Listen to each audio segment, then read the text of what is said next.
This video was published by mbkpinternational.com. This video is for the XPC19 Pro electric paper cutter. It would also be for the EC19 Pro V2. And we're going to talk about if you get an F1 sensor fault. And basically it's this grid right here. It has something to do with this grid sensing something. So and I'll give you an example.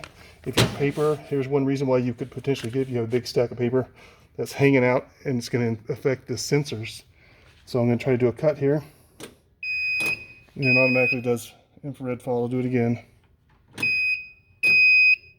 Infrared fault F1. And basically it senses something's in the way, so it doesn't want to do any cut. And you can tell over here, when something's in the way, the light will be red. If you take that out, it goes back to green. If it's back in there, you know, it's not in the way anymore, further back in. Now, if you do have paper hanging out, you can disable this bottom one, and it depends on your version, but sometimes it's the two bottom ones. And we'll go here. Let's see, sorry. Okay.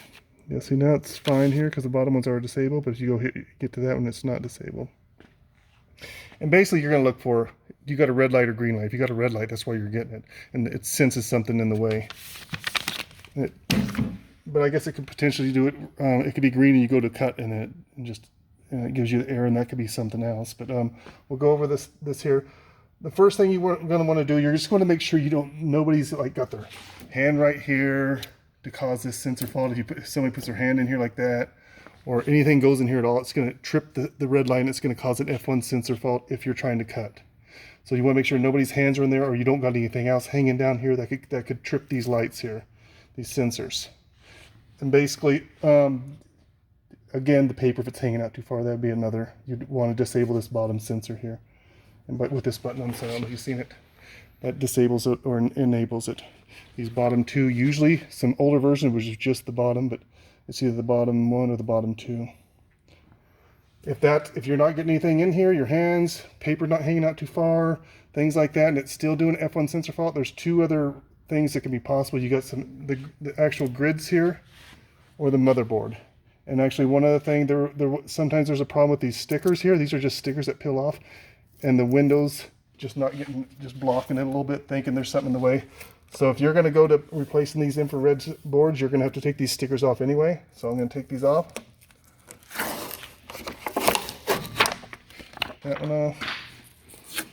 And this one off.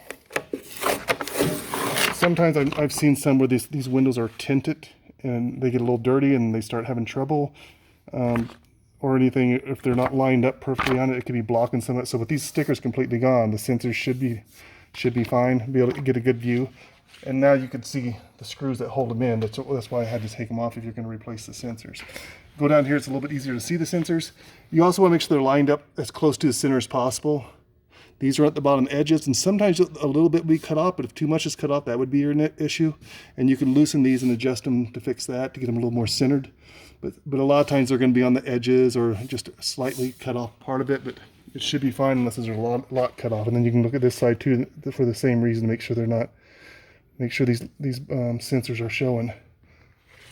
Okay, so we're going to start with replacing these sensors, and we'll go, let me get the screwdriver for that, and we'll do that. Okay, before you replace these sensors, the first thing you want to do is make sure your cutter is unplugged from power. I'm going to do that now. It's unplugged from power.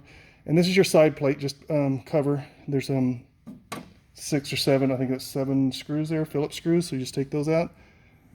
And you got this one here, you can make sure that's connected good, but just unplug this here, right there, just from the board.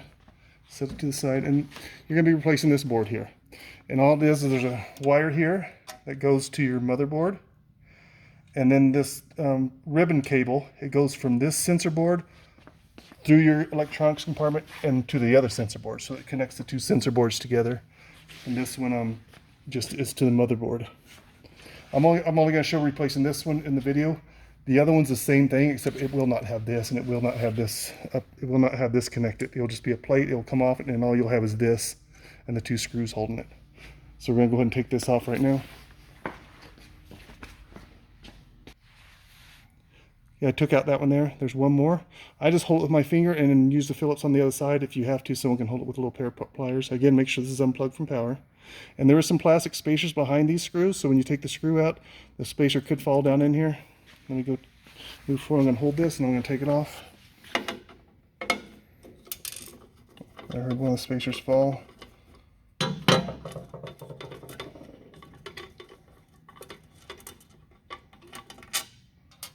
Okay.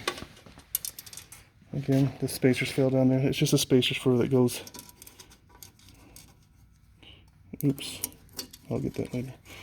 There's a spacer just right there, and then on the other one, or it could have been this one here. We'll go back here. And that's it. It's just simple. You just unplug this. You get your new board, and you just reverse the process. You get your new board, you put them in, and then you're going to be getting the screw here and putting it in with the spacer. Put your spacers behind it. Get your other one. Okay, I just noticed on this it has 2 screw holes. It probably depends on the sensor used, but just pay attention to which one it comes out of. In my case, it was this bottom screw hole further down, these 2 bottom ones, but that one I don't need. So just pay attention to which one yours comes out of. I'll come around here and I put the screws through already, and I put the spacers on it. So now I'm just going to take my finger and hold these screws in place on the other side. And I'm going to slip this board on. Yours probably wouldn't be connected. This would be the new board. In my case, it's the 2 bottom holes. Again, you've got multiple holes on this, so pay attention to which holes it comes out of. As you can see, they're right up. Now I'm just going to start the little nuts on it. There's one.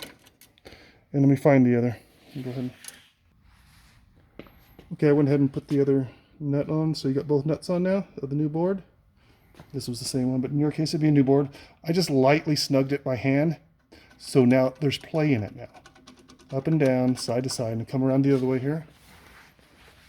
And you can see the sensors right there. So move it whichever way you can, down, up, sideways, to get the sensors showing through the holes as good as possible, to where they're not on the edge of it. Get it as close to the center as possible. You're not going to get perfect on, but as good as possible with it.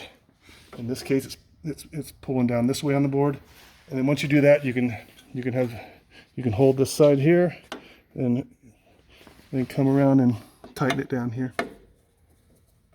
Okay, you got that one, and it's just kind of a snug, tight thing. It's not super tight.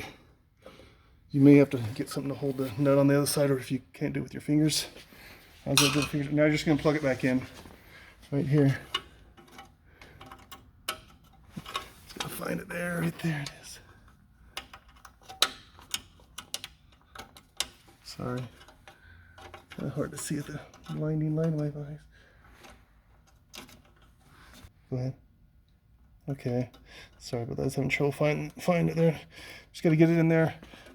And in this case, there's you got your ridge there and a flat side there, and you got to make sure you get it the right way. I was trying it that way, so you got to make sure you get it the right way. Now that's in, and that would be it on the when you're doing the other side. All you got is this ribbon cable that goes from this side to the other side. Just make sure it's in good. But on this side, you do have a couple extra things, like the cable that goes to the wire that goes to the motherboard, and they go in the ridges on this side. Just make sure you don't bend any prongs, and you get all 3 prongs, nice and easy. And then when you go put this back, same thing. You just got one here, and you got to plug it into the bottom there. Push it, just make sure you get it in good, and then you're just going to put your screws in. And you do the same thing that the other side would be identical, except you wouldn't have these 2 wires here. And I'll show you one other thing here. Okay, one other thing I want to mention. I don't know if you remember when I left the screws a little loose, and I was able to move the board to center these sensors up better into these holes. That's if yours are off, you can potentially try that before you even replace the board. You can just loosen these a little bit and see if you can get the sensors closer to the center of the holes and stuff. If yours was way off, barely on the edge, but like you can see, this one's on the edge of it there. It would also almost have to be completely covered practically, or at least halfway covered or more, for it to probably be a problem. As long as you got most of the sensors showing on one of the edge of the holes, you're probably fine. But you could try that if you wanted to before you replace it. Just something simple, just loosen it and then try to center them a little better and tighten it back up. Again, it's just snug tight on these. And later on, you can the stickers are easy to put on. You just gotta line up the holes good. That's usually easier to put the stickers on when you take this out, because sometimes the sticker sits lower than the edge of this, so you want to take this out and then put the stickers on this out, and just try to line up those holes on the stickers with the holes here as good as possible.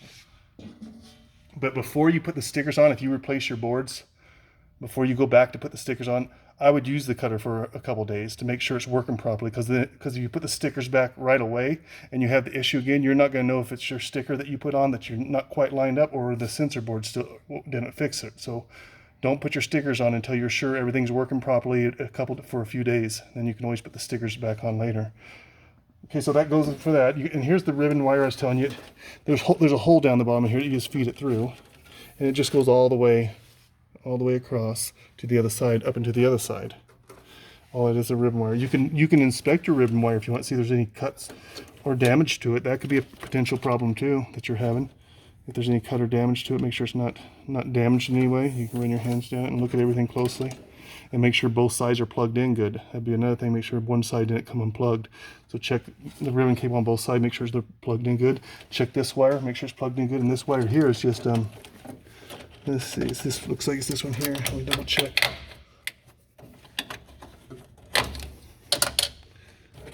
Yeah, it's this one right here. So this is the one. It's P7 on your motherboard. This is the one that goes to the sensor board. So I would double check that too. Make sure there's no wires backing out of this here, because sometimes one of these wires could back out and that would give you an issue. And just make sure it's plugged in properly and the wires are good.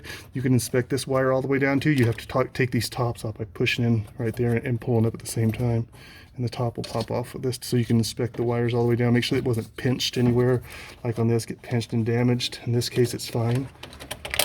But and then you can take this one off and check it down that way. But check the wire the full way. Make sure it's plugged in good there and good here.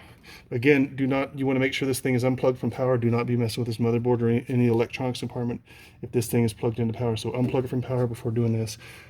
That's basically it on your sensors. Making sure both sides, you can replace both sides, or you can place one side at a time, because sometimes it's just one of them, one side and not the other. I would assume that most likely it's going to come from the right side as you're facing the machine, because it's the main sensor board. The other one's a smaller sensor board that's not as many things can go wrong with it.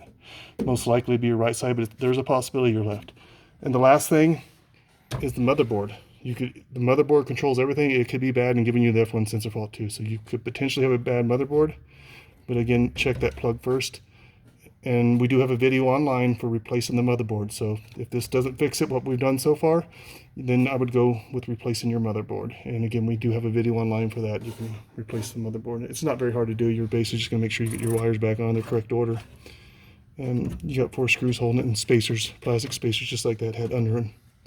Fairly easy to do. You can always take a picture of it beforehand to compare to make sure you got all the wires back on in the correct order. And they're all numbered on these things. They're numbered on the board and numbered on the plug. And those got the numbers there, 9, 8, and then 7, 6, down to 1. I think that's it. And that's for if you get F1 sensor fault on the Guillotine XPC19 Pro or Guillotine EC19 Pro V2 version 2. This video was published by mbkpinternational.com.